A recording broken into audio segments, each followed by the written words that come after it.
oh my god, like I y'all like you like oh we were season that I don't give a Stop trying to don't try to run. It is Great. You know what's great? You see You're this? still going to be black, and we're not. Make sure you tell her. I'm still white. You're still black.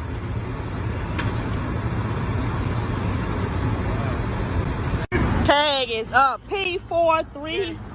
So with all the stuff going on with this Ashley Gonzalez, W America is starting to come out and call out these people that want close proximity to W folks, right? They're calling out their own people. They're calling out these people that can sometimes pass for being a W, right?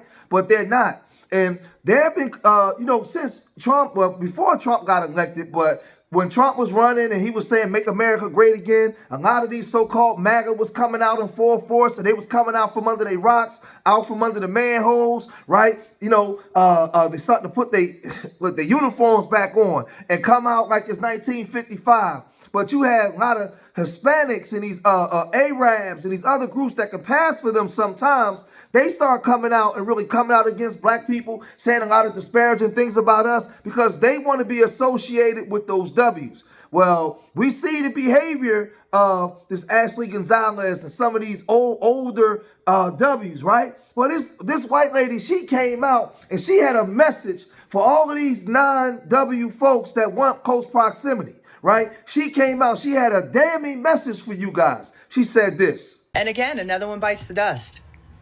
How many videos am I going to have to make to tell you if you don't look like me, but you think because you're not black, it's not going to happen to you? It's going to happen to you. And the irony is your proximity to whiteness is never going to save you, and the call is always going to come from inside the house. Let's not forget that just a week and a half ago, they found a 19-year-old Latino boy outside of a police department in Washington, D.C. We will never like you. We will never accept you. We will use you. We will abuse you. And then we will toss you aside. And walking.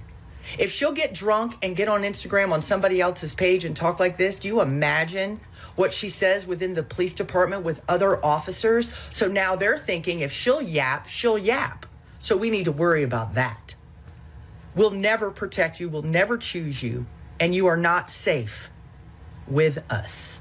So she's letting you know that you will never be accepted. They have their own group. They do what they do for themselves. And this country was established for them. Yes, they have a constitution, but we already know when the constitution was made, what they was doing to black folks, right? In this country, foundational black Americans, we already know that was a scam. That was set up for them, for their people, right? Because if it wasn't, they would immediately stop treating foundational black Americans the way that they did. But then when you start letting other groups of color come in, you treated them horrible as well. Not as worse as us, but you treated them horrible as well. So she's letting you know that you are not part of the clan. You are not part of the group. We'll use you, but once we finish with our tools, we break them. You are not part of us, right? No matter how hard you try, right? We use you for a greater cause. We are exploiting your country for resources, so we'll let a couple of you come over here, live the so-called American dream to make money where it won't look as barbaric as what we're doing in your countries, right? So we'll let a couple of you come, but no matter what you achieve in America, we're going to always let you know who you are, right? So now what these immigrants do, they say, okay, cool, long as you don't treat us like you treat the N-words, as long as you don't treat us like you treat them. So with that, you have a lot of W folks that think that they could just talk to black people any kind of way, tell us how we should behave, what we should be doing. Now that Trump is the president, a lot of them, they always thought this way, but now a lot of them feel emboldened to come out and talk like this. Well, it seems that I have ruffled some feathers, to say the least, as of recently, because I said the reason that we see a rise in hood prom, hood graduation, hood baby showers, and stuff like that is because of a lack of emphasis of having the father in the home in the black community, especially low income ones, such as the hood, and as well as the rise of baby mama culture, because these young girls don't ever really see themselves becoming brides or having a wedding or being a wife, because they don't see it modeled around them, they don't see it in media, they just assume, whether subconsciously or consciously, that they're just going to become somebody's baby mama. So they're substituting their wedding with prom, and I've pissed off the black community with saying that, and quite frankly, I couldn't be happier. Because I don't say what I say out of hate. I don't hate black people, despite popular assumption. I'm not racist. I say what I say out of love. I can either be your biggest cheerleader or I can be your drill sergeant, and right now I'm your drill sergeant. Right now, you need someone to look you in the eyes and say, oh, you can't do that. So you get mad enough to actually do the thing. Because countless black creators have said the same exact thing that I am saying, but they don't get the attention they deserve because they're not pissing you off. I'm pissing you off. I'm glad I'm pissing you off. Now change.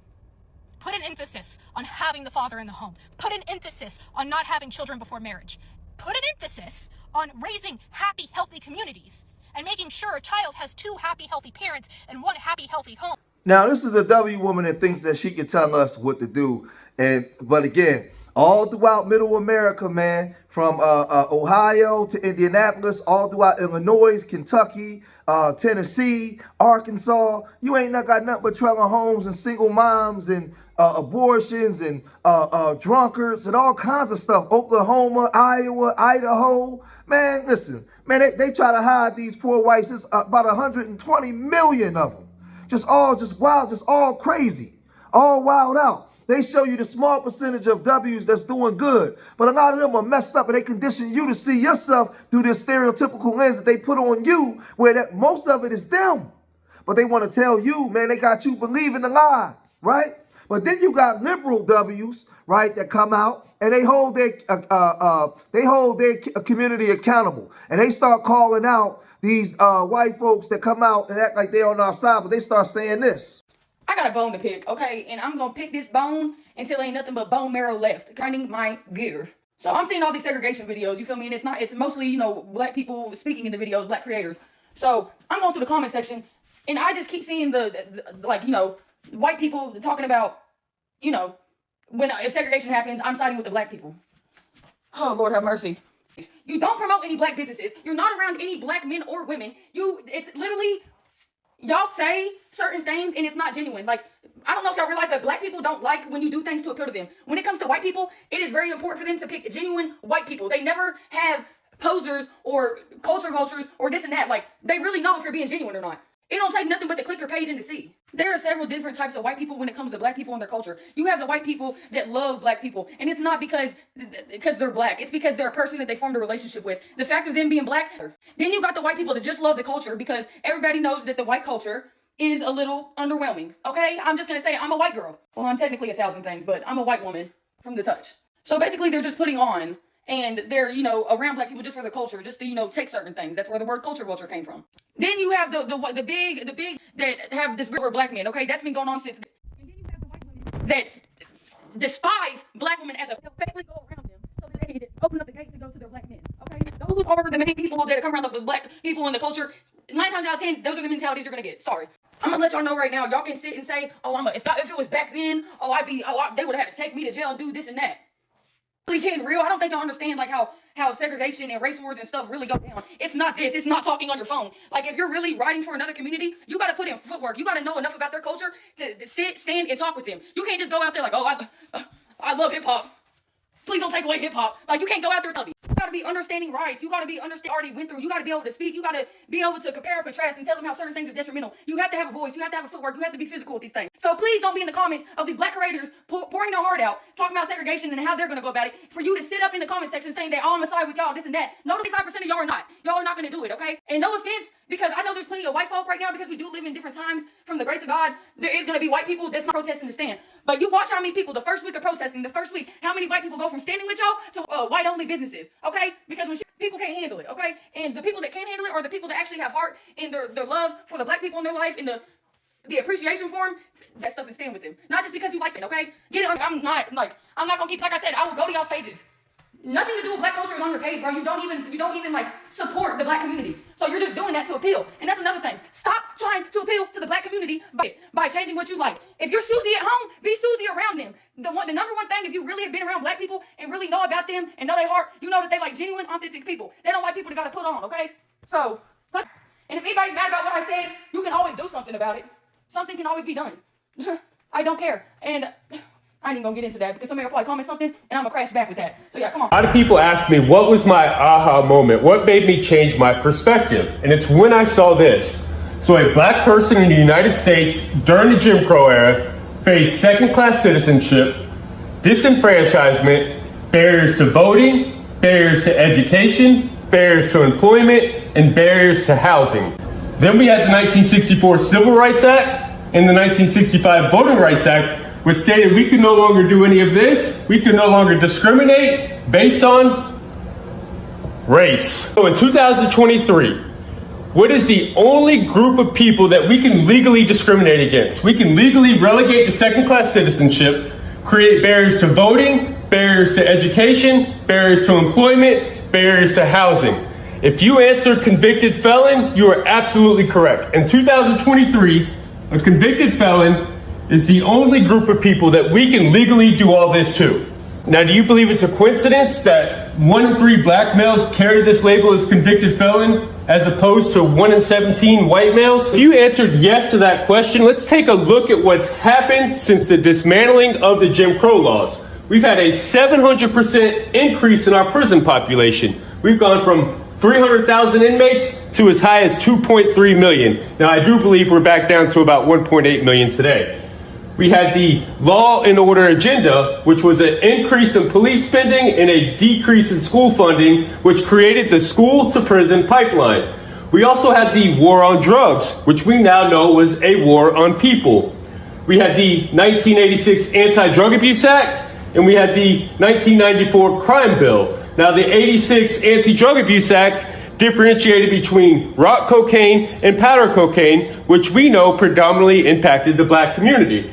And the 94 Crime Bill created harsher sentences, lengthier sentences, and minimum mandatories. We also know that black people make up 53% of all exonerations, 69% of exonerations for drug crimes, and they're 7 times more likely to be wrongly convicted. So when I seen all of this, I realized that racism in this country never ended. So I'm here to tell you, man, you ain't got no friends, none. You ain't got no friends.